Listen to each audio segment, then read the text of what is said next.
That is it? $1. My father's voice cut through the lawyer's office like a knife.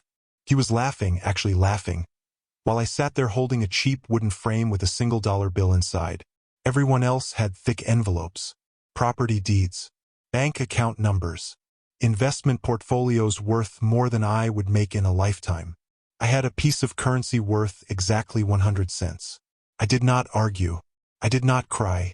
I looked at the dollar bill behind the glass, at the small circle drawn in red ink around the serial number, and I wondered what my grandfather had been trying to tell me. 3 weeks later, I was sitting in a collector's shop in downtown Philadelphia, while a man named Castellano examined that same dollar bill under a magnifying lamp. His hands had not stopped shaking for 5 minutes. He had locked the door to his shop. He had drawn the blinds. He was speaking in a whisper like he was afraid someone might hear. "Where did you get this?" he asked. "I need to know exactly where this came from. I should have seen it coming." The signs were all there, stretching back 36 years. My name is Wesley Thornton, and this is the story of how a single dollar bill taught me that some inheritances cannot be measured in money. I grew up in the shadow of my older brother Preston. He was everything my parents wanted in a son. Valedictorian, Princeton graduate, investment banker by 25. He had the Thornton jaw, the Thornton confidence, the Thornton ability to walk into any room and make everyone believe he belonged there. I was none of those things. Where Preston was tall and commanding, I was average and forgettable. Where he excelled at sports and academics, I struggled to maintain passing grades and spent most of my time reading books in the corner of the library. Where he knew exactly what he wanted from life, I drifted, uncertain, always feeling like I was waiting for something I could not name. The difference between us was apparent from the beginning. I have photographs from our childhood, school pictures mostly, and in every single one you can see it. Preston stands in the center, shoulders back, chin up, smiling like he knows the camera loves him. I am always off to the side, half in shadow, looking at something outside the frame. My father, Franklin Thornton, made no secret of his preference. Preston was the heir. Preston was the future. Preston was the one who would carry on the Thornton legacy of success and achievement. And me? I was the backup, the insurance policy, the son they kept around in case something happened to the real one. "Wesley is fine," my father would say when relatives asked about me at holiday gatherings. "Not good. Not impressive. Not doing well. Fine." Like I was a piece of furniture that served its purpose without drawing attention. Like I was a lamp that turned on when you needed it and was forgotten the rest of the time. My mother Diane was subtler about it, but the message was the same. She would spend hours helping Preston with his college applications, rewriting his essays, calling admissions officers she knew from her charity work. She attended every single one of his lacrosse games, sitting in the front row with a homemade banner.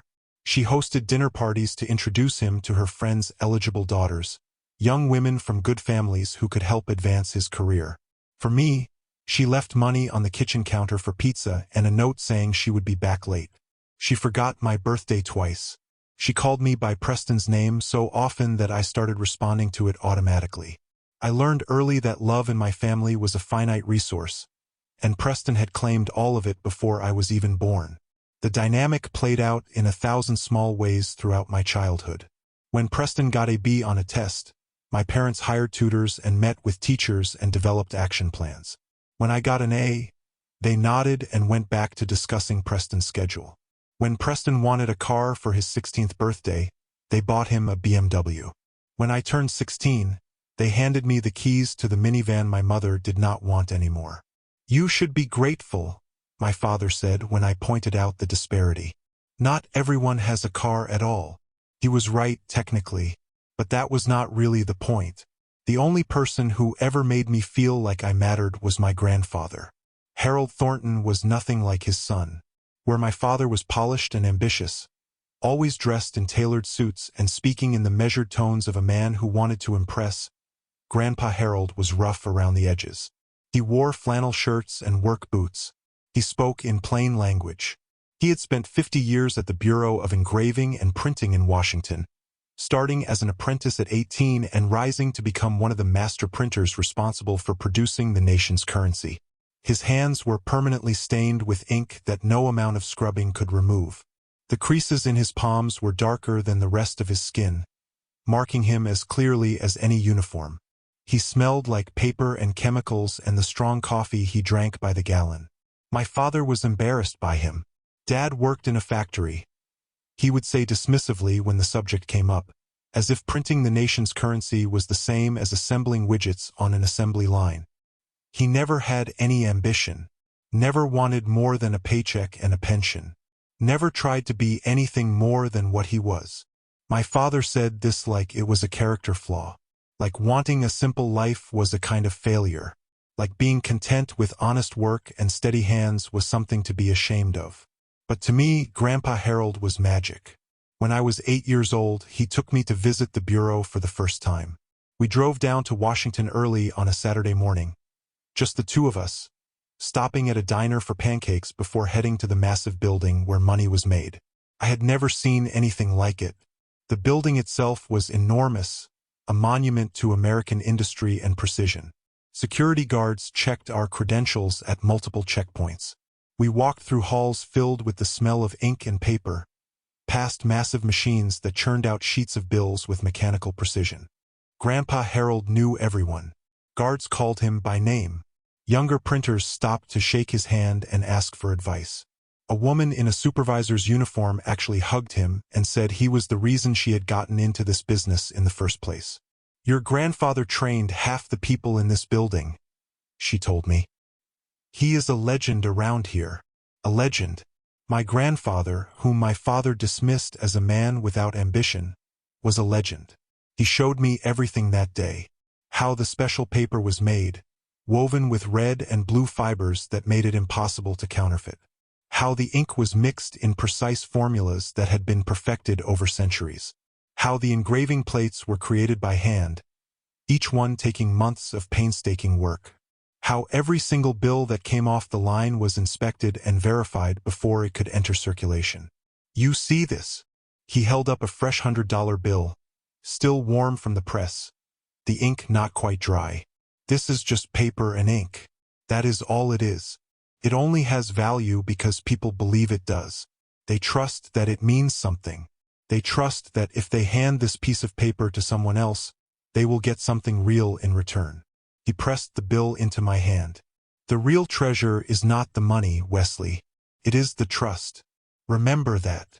I did not understand what he meant at the time. I was 8 years old and more interested in the vending machines in the cafeteria, the free sodas and candy bars that the staff could buy with tokens instead of money. But something about the way he said it, something about the gravity in his voice and the intensity in his eyes, stayed with me. It would be decades before I understood what he was really trying to tell me. Every summer after that, I would spend 2 weeks at Grandpa Harold's small house in Virginia. It became the highlight of my year, the thing I looked forward to through all the lonely months of school and the awkward family dinners where I was invisible. His house was nothing fancy. A 3-bedroom ranch on a quiet street in a working-class neighborhood. A vegetable garden out back where he grew tomatoes and peppers and herbs. A workshop in the garage where he kept his tools and his memories. The furniture was old but comfortable. The walls were covered with photographs from his 50 years at the Bureau, commendations and awards, pictures of him shaking hands with Treasury secretaries and visiting dignitaries. But his most prized possessions were kept in a locked cabinet in his study. He showed them to me on my first summer visit, after making me promise to never tell anyone what I saw. Printing plates that had been officially decommissioned and were supposed to be melted down. Sample sheets that were supposed to be destroyed. Prototype designs that never made it to production. Error prints with smeared ink or misaligned images. Test runs with experimental security features that had been deemed too expensive to implement. He had saved them all, collected over decades, each one liberated from the destruction process through a combination of timing, charm, and the respect his colleagues had for him. Each one had a story attached. "This plate is from 1953, he told me, holding up a heavy metal rectangle covered in intricate engraving. It was the last one made by hand before they switched to photographic processes. I watched the man who made it work for 6 months on just the portrait of Franklin. 6 months of sitting at a bench with a magnifying glass, carving lines finer than a human hair. He handed me the plate, and I felt the weight of history in my hands. "This is not money," he said. "This is craft. This is dedication. This is a man's whole life, poured into a single piece of metal. Do you understand the difference?" I nodded, even though I was not sure I did. "Good." He took the plate back and locked it away. "Someday you will understand it better. Someday you will have to decide what you think is really valuable. And when that day comes, I want you to remember what you learned here." I loved those summers. I loved the quiet rhythm of Grandpa Harold's days. He would wake up at 5 and work in his garden until the sun got too hot, talking to his tomato plants like they were old friends. Then he would retreat to his workshop to clean and catalog his collection, polishing the metal with special cloths, checking for signs of corrosion or decay. In the afternoons, we would sit on his porch and he would tell me stories. Stories about the old days at the bureau, when everything was done by hand and a single mistake could ruin months of work. Stories about the pranks the printers would play on each other, switching ink colors or hiding tools in elaborate places. Stories about the time a congressman tried to bribe his way onto the production floor and got escorted out by Secret Service agents who looked like they wanted to throw him in prison. "Never trust a man who thinks he is above the rules," Grandpa Harold said after that story. "The rules are there for a reason. They keep things fair. They keep things honest. When someone decides the rules do not apply to them, they are telling you exactly who they are." Most of all, I loved that he never compared me to Preston. He never asked about my grades or my sports or my plans for the future. He never frowned when I said I did not know what I wanted to be when I grew up. He never suggested I should try harder to be like my brother. He just wanted to know what books I was reading, what thoughts I was thinking, what dreams I was dreaming. "Your father does not understand you," he said to me once when I was 16. We were sitting on his porch watching the sunset, drinking lemonade he had made from lemons in his own garden. "He sees what he wants to see, not what is there. He looks at you and sees someone who is not Preston, and he cannot understand why you will not just be Preston, as if it were a choice you were making to disappoint him." "I try," I said. "I really do try. I know you do." He patted my hand. "But you should stop. Stop. Stop trying to be something you are not. Stop trying to earn love that should have been given freely. Stop measuring yourself against someone who is not you." He looked at me with those sharp eyes that seemed to see everything. "I see you, Wesley. I see who you really are." "Who am I?" I asked. I was 16 and I genuinely did not know. He smiled, that crooked smile that made his whole face light up. "You are the one who pays attention, the one who notices what everyone else misses. You see the things that other people walk past. You find value in the things that other people throw away. That is a rare gift, Wesley. Do not let anyone make you think it is a weakness." I carried those words with me through the rest of high school, through 4 years of college, where I majored in history because it was the only subject that made me feel alive, through the endless string of jobs that never quite fit, the office positions where I stared at spreadsheets and felt my soul slowly dying. Eventually, I found my way to a small historical society in Philadelphia. The pay was terrible, barely enough to cover my rent. The work was unglamorous, spending most of my days in dusty archives, cataloging documents and photographs and artifacts that told the stories of people who had been forgotten. But I was happy. For the first time in my life, I was doing work that mattered to me. I was preserving history. I was making sure that the stories of ordinary people would not be lost. I was finding value in the things that other people had thrown away. My father called it a waste of my potential. "You could have gone to law school," he said at one of our rare family dinners. "You could have gone into business. You could have done something with your life." "I am doing something. You are playing with old papers." He shook his head. "You are 34 years old, Wesley. You live in a studio apartment. You drive a car that is older than you are. This is not a life. This is hiding from life." Preston chimed in from across the table. "I could get you a job at my firm if you want. Entry level, obviously, but it would be a start." "I do not want a job at your firm." "Of course not. Preston exchanged a look with my father. The same look they had been exchanging my whole life. The look that said Wesley is hopeless. Why would you want to be successful when you can be happy? He said the word happy like it was something pathetic. Something childish. Something that real men did not care about. I stopped going to family dinners after that. I visited Grandpa Harold every month instead, driving down to Virginia on weekends to sit in his garden and listen to his stories. He was getting older, his hands shakier, his memory less reliable. Sometimes he would tell me the same story twice in one afternoon, forgetting that he had just told it. Sometimes he would call me by my father's name and then catch himself and apologize. But every time I arrived, his face would light up with that same crooked smile. "There is my boy," he would say. "There is my Wesley." The last time I saw him alive was 3 weeks before he died.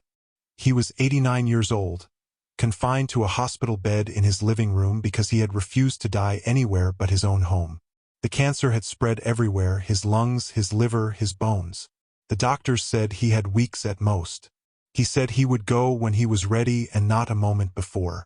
His mind was still sharp, still burning with that quiet intelligence that had always made me feel seen. "I need to tell you something," he said that day, gripping my hand with surprising strength. "About the will. About what I am leaving you. Grandpa, you do not have to. Listen to me." His eyes were fierce. "Your father is going to laugh. Preston is going to laugh. Everyone is going to think I have lost my mind. But I need you to trust me, Wesley. What I am giving you is worth more than everything else combined. You just have to look closer." "What do you mean?" He smiled. "You will figure it out. You always do. You are the one who pays attention, remember? You are the one who sees what everyone else misses. Grandpa, please, just tell me." "No." He shook his head. "If I tell you, it will not mean the same thing. You need to discover it yourself. That is part of the gift. The discovery is part of the gift." He squeezed my hand. "Do you trust me?" I looked at this man who had been the only person in my family who ever really saw me. This man who had taught me about value and craft and the importance of paying attention. This man who was dying and still thinking about me. "I trust you," I said. "Good."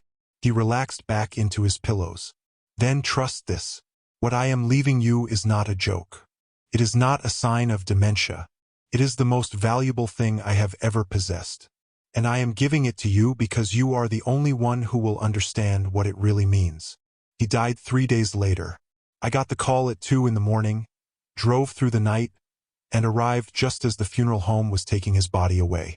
My father was already there, going through the house, making lists of everything valuable that would need to be appraised. "The collection might be worth something," he said when he saw me, not even bothering to say hello or acknowledge that his father had just died. "Some of those old printing plates could fetch a decent price. I will have someone come look at them." I wanted to hit him. I wanted to scream that his father, the man who had raised him, the man who had worked 50 years to provide for his family, had just died and all he could think about was money. But I did not. I just walked past him into Grandpa Harold's study and sat in his chair and cried until I had nothing left. The will reading was 2 weeks later, at a law firm in downtown Richmond. The whole family was there. My father in his $3,000 suit, checking his phone every few minutes because he had important deals to close. My mother in her pearls, looking bored because she had never liked Grandpa Harold and had not bothered to pretend otherwise. Preston with his perfect wife and his perfect children and his perfect condescending smile. And me, alone, in a chair by the window. The lawyer, a man named Davidson who had known my grandfather for 30 years, read through the preliminaries with practiced efficiency. The legal language, the formalities, the declarations of sound mind. Then he got to the bequests. "To my son Franklin, I leave the house in Virginia, along with all furnishings and personal effects not otherwise specified." My father nodded, unsurprised. The house was worth at least $800,000. He would probably sell it within a month. "To my grandson Preston, I leave my investment portfolio, currently valued at approximately $1.2 million, along with the contents of my workshop and my collection of historical documents." Preston smirked at me from across the room. Of course, Grandpa would leave him the valuable collection. Preston would probably auction it all without even looking at it first. To my daughter-in-law Diane, I leave my late wife's jewelry collection, appraised at approximately $300,000. My mother actually smiled. It might have been the first time I had ever seen her smile at the mention of Grandpa Harold. And finally, Davidson paused, looking at me with an expression I could not read. Pity? Sympathy? Or something else entirely? To my grandson Wesley, I leave the item contained in the safety deposit box at First National Bank, along with the accompanying letter. That was it. No house, no money, no collection, no investments. Just whatever was in a safety deposit box. My father laughed out loud. That is it? That is what Dad left him. He was actually wiping tears from his eyes. He was laughing so hard. I knew the old man had lost it, but this is something else. Davidson handed me a key and a sealed envelope. Your grandfather asked me to tell you that you would understand. He was very specific about that. He said you would understand. I took the key and the envelope and walked out of the room while my family laughed behind me. I opened the safety deposit box an hour later, alone in a small room at the bank while my family waited in the lobby, still laughing, still making jokes about crazy Grandpa Harold and his worthless gift to his worthless grandson. Inside the box was a single item, a cheap wooden frame maybe worth $5 at a garage sale, the kind of thing you buy at a dollar store to hold a photograph. And behind the glass, flattened and centered, a single dollar bill. I stared at it for a long moment, waiting for the punchline. There had to be more. There had to be something I was missing. Some secret compartment.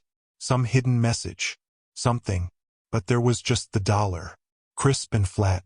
Old by the look of it but not obviously antique.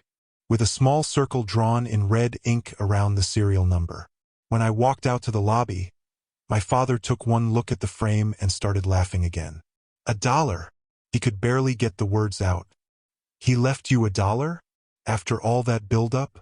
All that mystery? Preston joined in, shaking his head in disbelief. Classic Grandpa. Lost his mind at the end, I guess. Probably thought it was worth something. You know how confused he got. That is so sad, my mother said. But she was smiling too. He probably meant to leave you something else and forgot. You know how his memory was toward the end. I stood there holding the frame while my family laughed, and I felt something cold settle in my chest. Not anger exactly, not sadness. Something else. Something that felt like determination. Grandpa Harold had never done anything without a reason. He was the most deliberate man I had ever known. Every action had a purpose. Every gift had a meaning. Every word he spoke was chosen with care. He had told me I was the one who pays attention. He had told me I would figure it out. He had told me to look closer. So I did. I went back to my apartment and spent 3 hours examining that dollar bill under every light I had. I used a magnifying glass. I used the zoom function on my phone camera. I looked at every inch of that bill, front and back, searching for whatever my grandfather wanted me to find. The first thing I noticed was the serial number itself. It started with a star symbol, which I knew from my research work was unusual. Star notes were replacement bills, printed to substitute for ones that had been damaged during production. They were not particularly rare, but collectors did seek them out. But there was something else. Something that nagged at me as I looked closer and closer. The numbers after the star did not look quite right. They were slightly larger than normal, slightly bolder.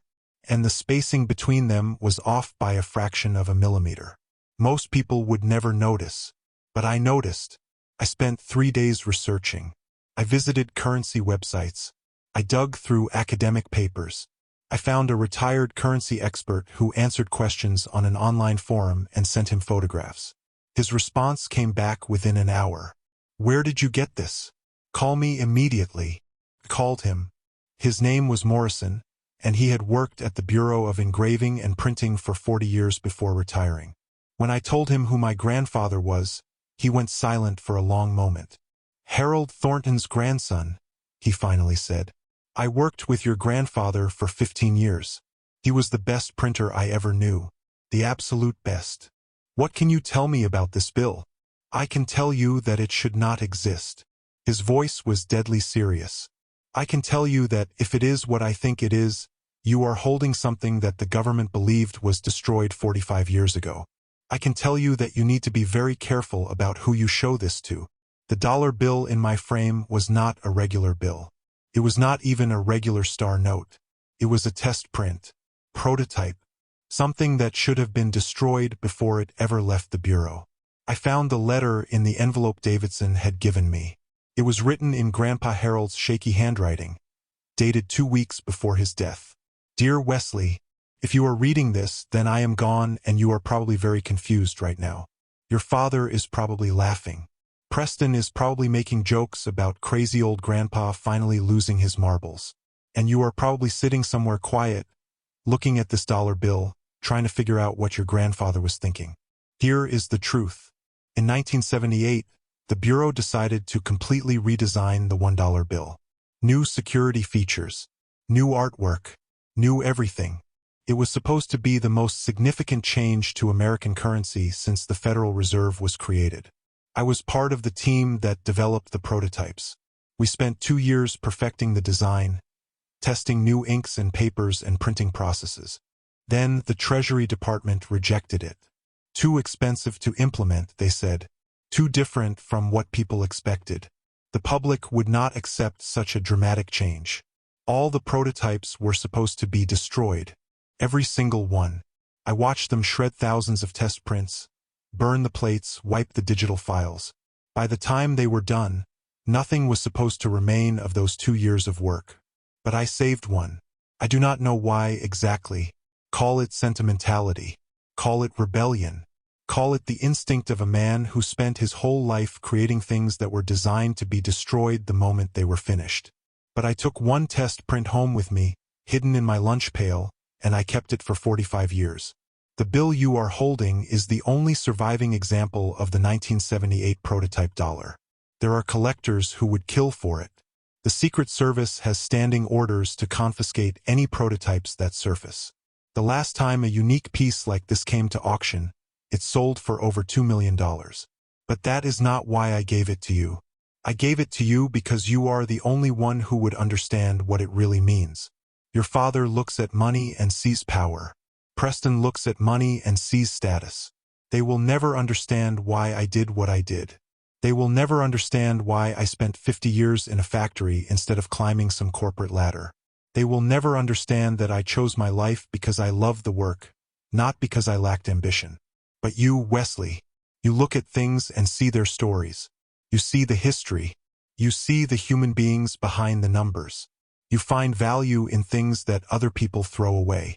This dollar bill is not worth $2 million because of what it is. It is worth $2 million because of what it represents. It represents the thousands of hours that dozens of craftsmen spent trying to create something beautiful. It represents the dreams and the failures and the small rebellions of people whose names will never appear in any history book. It represents the truth that value is not something inherent in an object. Value is something we give to objects because of the stories they carry. I spent 50 years creating money, Wesley, and at the end of my life, I finally understood that the real treasure was never the bills themselves. It was the trust, the belief, the faith that something could mean more than its material worth. You have always understood that. From the time you were a little boy, you saw the world differently than your father and brother. You saw the stories behind things, the meaning beneath the surface, the value that other people missed. I could not be prouder of the man you have become, not because of your job or your salary or your status, because of who you are, because you pay attention, because you notice what everyone else misses, because you found your own path even when everyone told you it was wrong. Take the dollar.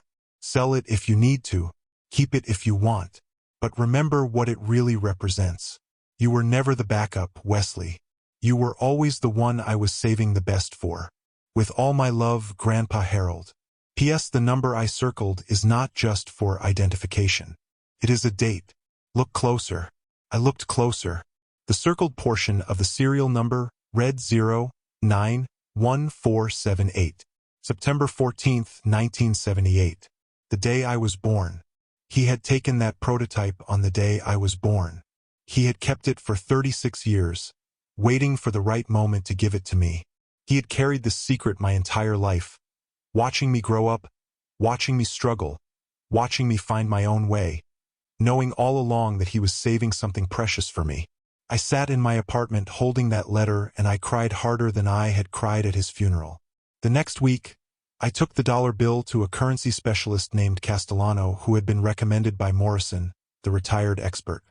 His shop was in a nondescript building in downtown Philadelphia, the kind of place you would walk past 1,000 times without noticing. Castellano was a small man in his 70s, with thick glasses and the careful hands of someone who had spent his life handling fragile things. His shop was filled with display cases containing coins and bills from every era, organized by country and date. The smell of old paper hung in the air like perfume. When I showed him the dollar bill, still in its cheap frame, he barely glanced at it. "Star note," he said dismissively. "Worth maybe $50 if it is in good condition. I can give you 40. "Look closer," I said. Something in my voice made him pause. He looked at me, then back at the bill, then pulled out a magnifying glass. The examination took almost 15 minutes. I watched his expression change from boredom to confusion to disbelief to something that looked almost like fear. "Where did you get this?" he whispered. "My grandfather left it to me." "Who was your grandfather?" "Harold Thornton. He worked at the Bureau of Engraving and Printing for 50 years. Castellano set down his magnifying glass. His hands were shaking. He stood up, walked to the door of his shop, and locked it. Then he drew the blinds. "I need to make some calls," he said. "I need to verify this is authentic. But if this is what I think it is, if this is really a 78 prototype." He trailed off, shaking his head.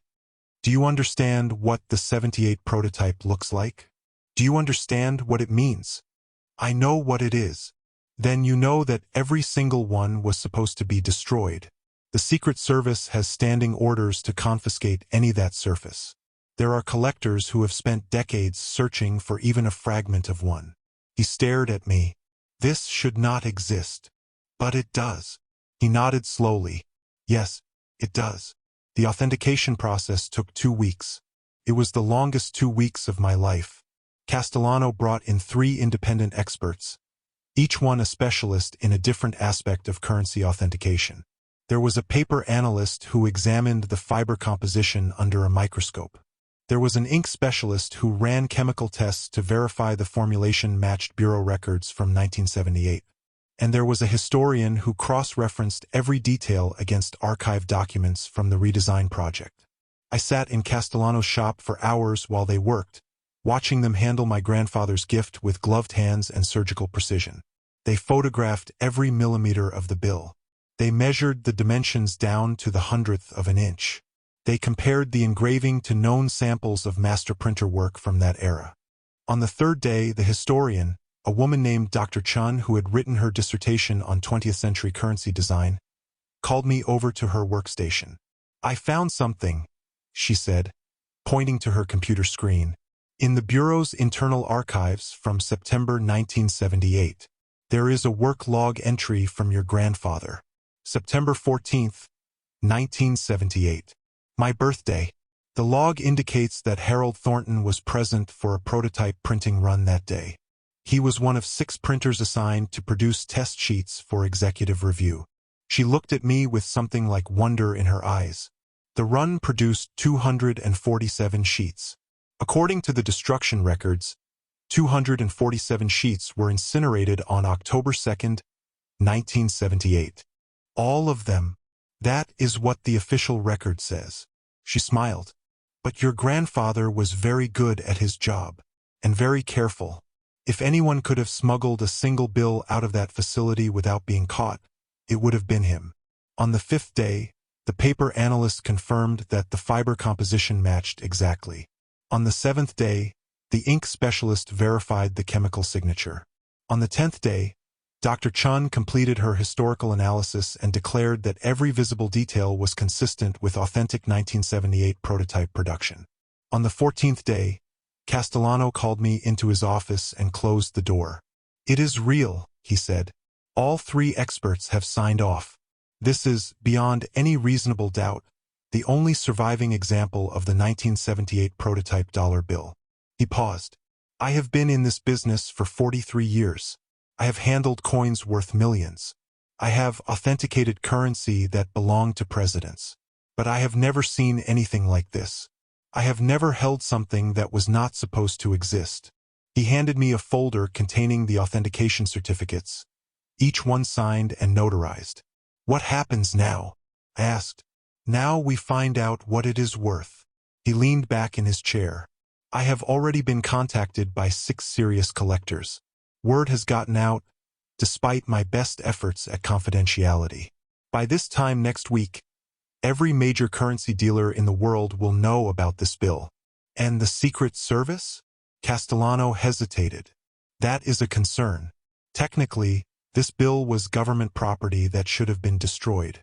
Your grandfather violated federal law by taking it.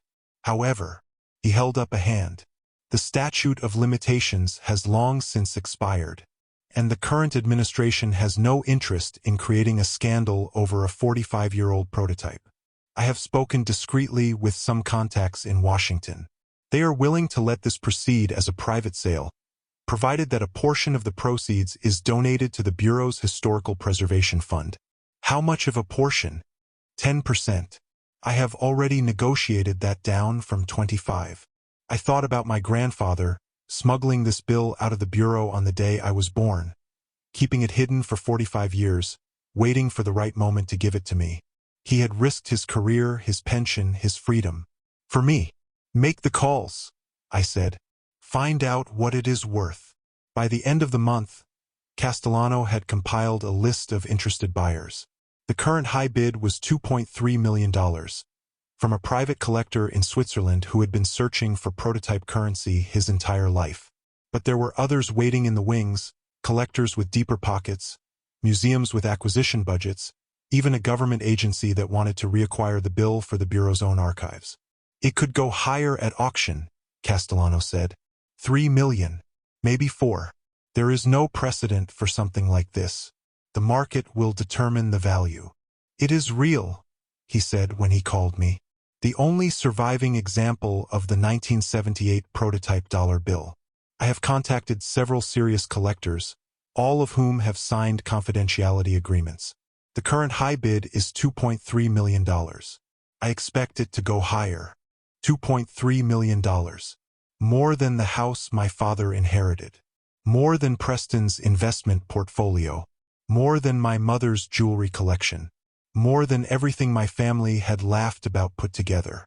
I asked for a week to think about it.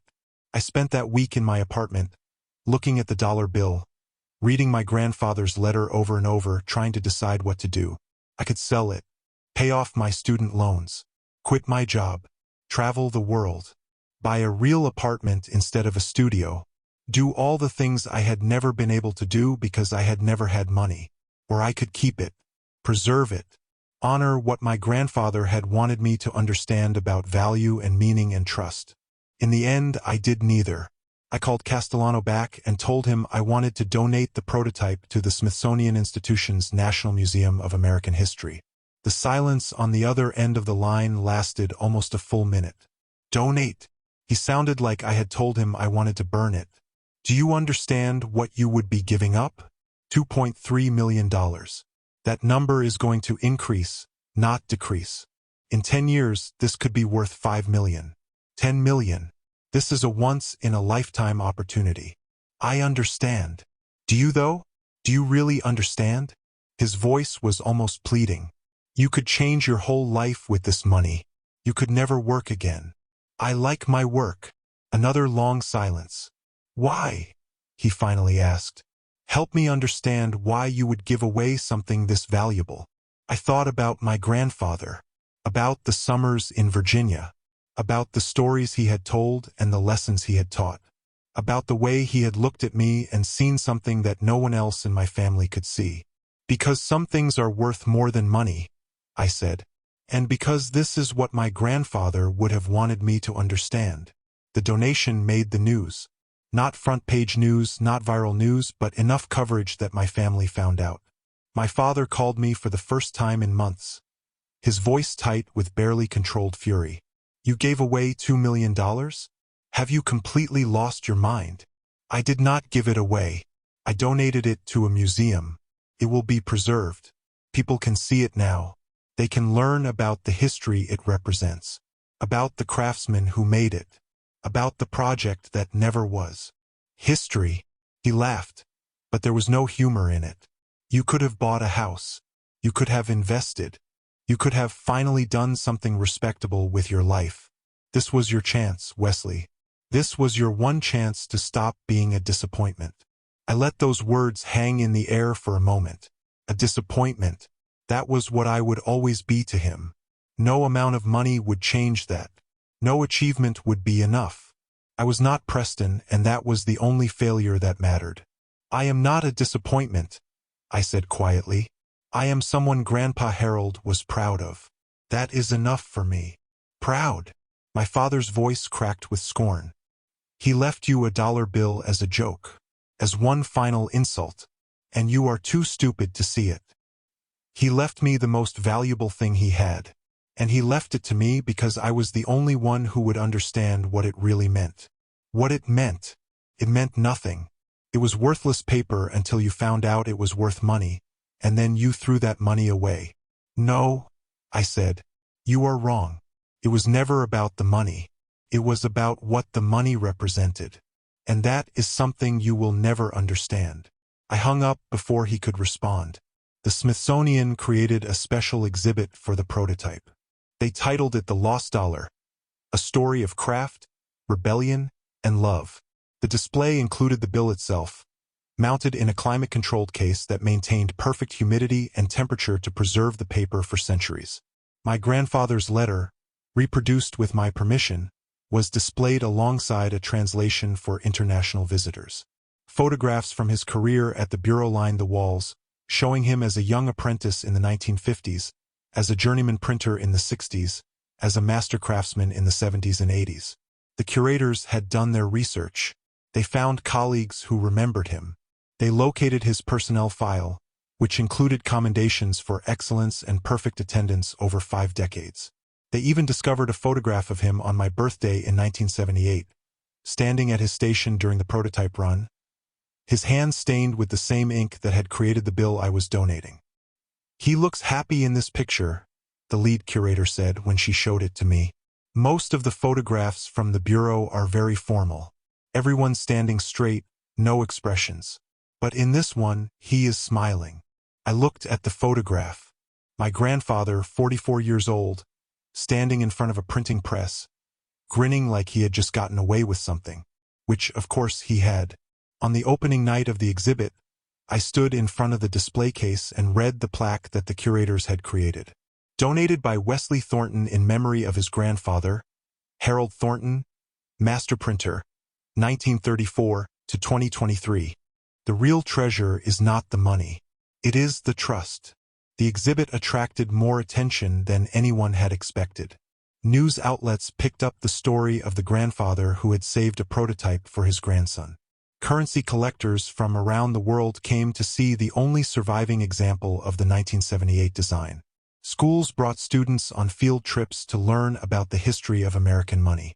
But the visitors I remember most were the ones who stood in front of the display for a long time, reading every word, looking at every photograph.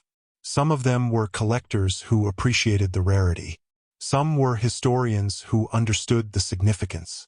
But some of them, I think, understood something deeper. They understood what it meant to be seen by someone, to be valued by someone, to receive a gift that could not be measured in dollars. One afternoon, about 3 weeks after the exhibit opened, I visited the museum to check on things. I liked to come when it was quiet, to stand in front of the case and talk to my grandfather the way I used to talk to him on his porch. That day, I noticed a woman standing in front of the display. She was in her 60s, well-dressed, with silver hair and reading glasses perched on her nose. She was crying. I almost walked away. I did not want to intrude on whatever she was feeling, but something made me stay. "Excuse me," I said. "Are you all right?" She looked up at me, startled, then laughed softly and wiped her eyes. "I am fine. Just being sentimental." She gestured at the display. "I worked with Harold, at the bureau, for almost 20 years. You knew my grandfather?" Her eyes widened. "You are Wesley?" "Yes." She stared at me for a long moment, then smiled through her tears.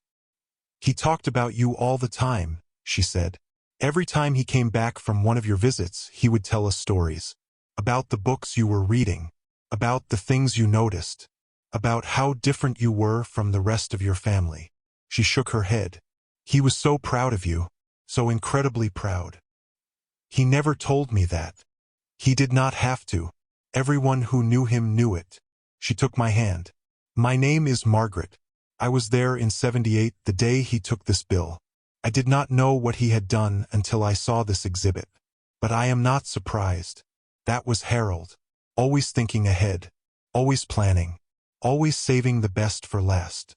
I learned something important that day, standing in front of that display case with a woman who had known my grandfather in a way I never had. I learned that the gift he gave me was not just the dollar bill. It was not even the letter.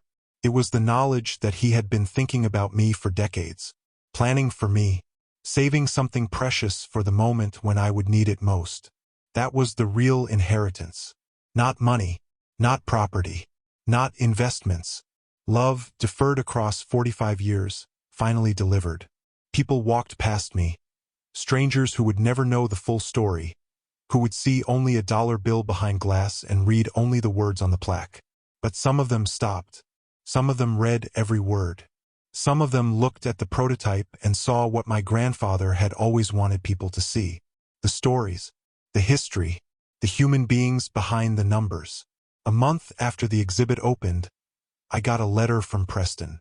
Not an email or a text, an actual handwritten letter, which was so out of character that I almost threw it away without opening it. "Wesley, I saw the exhibit. I went because I thought it would be ridiculous, because I wanted to laugh at you one more time for giving away millions of dollars because of some sentimental nonsense about craft and value. But I did not laugh. I read Grandpa's letter, the one they have displayed in the case. I never knew he felt that way about you. I never knew he saved that bill on the day you were born. I never knew he had been watching you your whole life, seeing something that the rest of us missed. I have been thinking a lot since then, about how we grew up, about how Dad always compared us, about how I always won those comparisons and what that did to you. I told myself I deserved the attention, the praise, the favoritism. I told myself I was just better. But standing in front of that display, reading Grandpa's words, I realized something. He saw you differently than any of us did. He saw something worth saving, something worth protecting for 36 years. He gave you the most valuable thing he had, not because you needed the money but because you were the only one who would understand what it really meant. I do not understand it. I look at that dollar bill and I still see $2 million that are now locked behind glass forever. But you look at it and you see something else. Something more. I think maybe that is what Grandpa was trying to say. That there are different kinds of value, different kinds of wealth. And that the kind you have, the kind that sees stories and meaning and history, is worth more than anything in my investment portfolio. I am sorry for laughing at you. I am sorry for all of it. Your brother, Preston. I read that letter 3 times. It was not quite an apology, and it was not quite forgiveness. But it was Preston admitting that there might be another way of seeing the world. That value might be something more than numbers on a balance sheet. It was a start. My father never apologized. He never visited the exhibit. As far as I know, he still believes I threw away my one chance at matching. But that is okay. I stopped needing his approval a long time ago. I still work at the Historical Society. I still make just enough to cover my rent and buy my books. I still live in that small apartment that my family considers beneath them. But on my wall, next to my degree and my photographs, there is a framed picture from the Smithsonian opening. It shows me standing next to the display case, next to the dollar bill that my grandfather saved for 36 years. And underneath the picture, I have placed a small plaque with the words he wrote to me. "You were never the backup, Wesley. You were always the one I was saving the best for." Every time I doubt myself, every time I wonder if I made the right choice, I look at those words. And I remember what my grandfather taught me about value and trust and the difference between price and worth. The dollar bill behind that museum glass is worth $2 million to collectors. But to me, it is worth something that cannot be measured. It is worth the knowledge that someone saw me. It is worth 36 years of secret love. It is worth everything. Thank you for walking this journey with me. Before you go, I have left 2 more stories here on your screen. Both from men who discovered that family is not always who you are born to. It is who stands by you when the truth comes out. Click on whichever one calls to you. And if you want to join our community of people who understand what it is like to be the outsider looking in, that notification bell is your invitation. Until tomorrow, remember, your story matters, even if they tried to erase it.